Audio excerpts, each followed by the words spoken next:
اعوذ باللہ من الشیطان الرجیم بسم اللہ الرحمن الرحیم الم تر ان اللہ انزل من السماء ماء، کیا تم نے دیکھا نہیں کہ اللہ نے اتارا آسمان سے پانی، فسلکہ ینابیع فی الارض، پھر اس کو چلا دیا چشموں کی شکل میں زمین میں،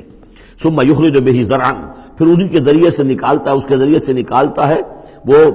کھیتی کو، مختلف الوانہ، جس کے رنگ ہیں مختلف، ثم یہیج، جو پھر وہ کھیتی جو ہے تیار ہو جاتی ہے، بڑی اس کے شان و شوکت ہوتی ہے، فتراہ مصفرا، پھر دیکھتے ہو کہ وہ زردی مائل ہو گئی، ثم یجعلہ حطاما، پھر وہ کھیتی کٹ گئی اور اب یوں سمجھیے کہ وہاں خاک اڑ رہی ہے، یا یہ کہ توڑی کے کوئی تنکے کہیں کہیں پڑے ہوئے نظر آ جائیں گے، چورا ہو گئی۔ ان فی ذلک لذکر لأولی الالباب، اسی کے اندر ہے یاد دہانی اور سبق ہوش مند لوگوں کے لیے کہ یہی معاملہ تمہارا ہے۔ جب تم پیدا ہوتے ہو تو جیسے کھیتی نئی نئی اپجتی ہے تو کسان کتنا خوش ہوتا ہے، کسی کے یہاں بیٹا پیدا ہوا کتنی خوشی ہو رہی ہے، اس کی آمد کو جو ہے سیلیبریٹ کیا جا رہا ہے، پھر وہ جوانی کو پہنچتا ہے، پھر اس کے بالوں میں سفیدی آئی، اعصاب جو ہے اور جو قوا کمزور پڑے، اور پھر اس کے بعد وہ قبر میں اتار دیا گیا، مٹی ہو کر مٹی میں پھر مل گیا۔ تو یہ life cycle, human life cycle, بس یہ ہے کہ یہ 50 60 30 40 برس کا ہے، وہ چند مہینے کے اندر اندر سب کچھ ہو جاتا ہے، سائیکل وہی ہے، وہ بھی لائف ہے، یہ بھی لائف ہے۔ The plant life and animal life, biology کی یہ دو شاخیں ہیں، باٹنی ہے تمہارا biology, life the science of life, اس کے دو حصے ہیں، باٹنی ہے، زوالوجی ہے، حیوانات کی لائف اور نباتات کی لائف۔ افمن شرح اللہ صدرہ، پھر وہی حذف کا موضوع کا اسلوب آ رہا ہے، افمن شرح اللہ صدرہ للاسلام فہو علی نور من ربہ، بھلا وہ شخص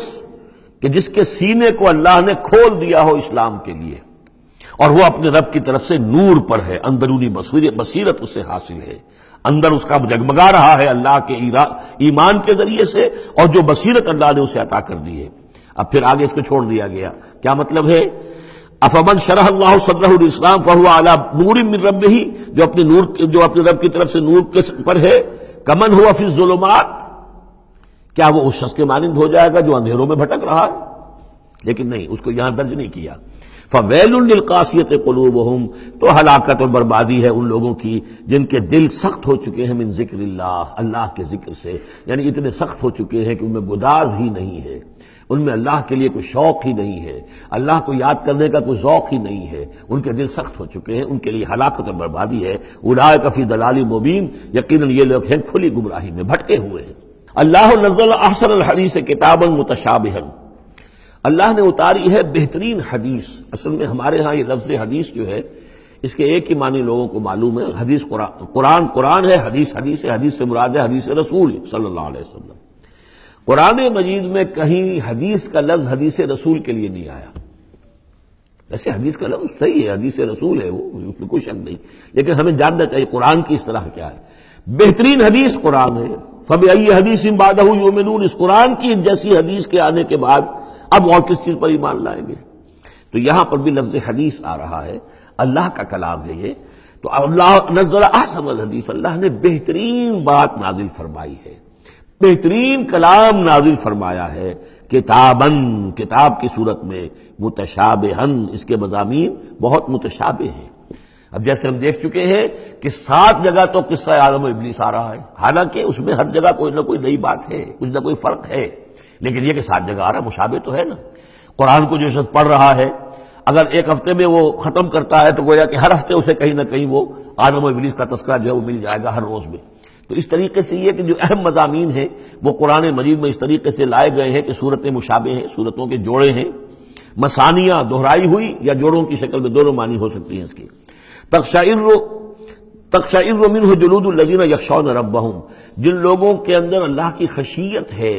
ان کے رونگٹے کھڑے ہو جاتے ہیں اس کتاب کو پڑھ کر، اس کو پڑھتے ہوئے ان پر جو اللہ تعالیٰ کا خوف اور اللہ کی خشیت طاری ہوتی ہے تو